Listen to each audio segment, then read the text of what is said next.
আজকে আমি একটা স্পেশাল ভর্তা বানাবো।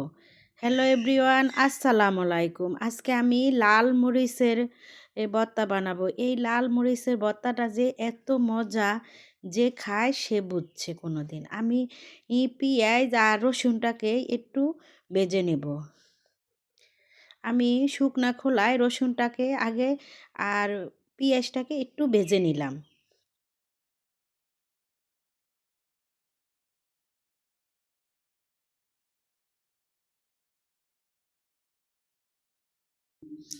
আমার রসুন পেঁয়াজটা ভাজা হয়ে গেছে। এখন আমি 2 টেবিল চামচ সরিষার তেল দিয়েও একটু ভালো করে ভেজে নিব, যাতে পেঁয়াজ আর রসুনের রস না থাকে। এই রসটা থাকলে ভর্তাটা অনেক দিন ভালো থাকবে না, ভর্তাটা নষ্ট হয়ে যাবে। একটু রস শুকিয়ে নিলে আর ভর্তাটা নষ্ট হবে না। আমার পেঁয়াজ রসুনটা ভাজা হয়ে গেছে দেখেন। এখন আমি ব্লেন্ডারে নিয়ে নেব। এটা হয়েছে কাঁচা শুকনা মরিচ, এটা ভাজা হয় না। এই ভর্তা বানাইলে শুকনা মরিচ ভাজতে হয় না, ভাজলে ওই ভর্তাটার টেস্ট হয় না।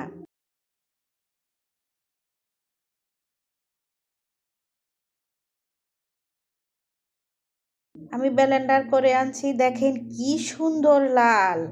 একটা বিচিও দেখেন আস্ত নাই, একবারে গুঁড়ো হয়ে গেছে। এখন আমি দিয়ে দিলাম ভাজা পেঁয়াজ আর রসুন।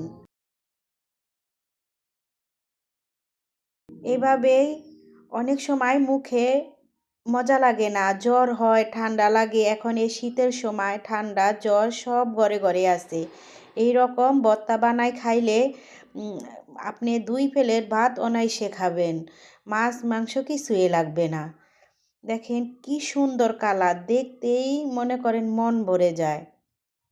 কত সুন্দর পাটার মতো আঠা আঠা হয়েছে।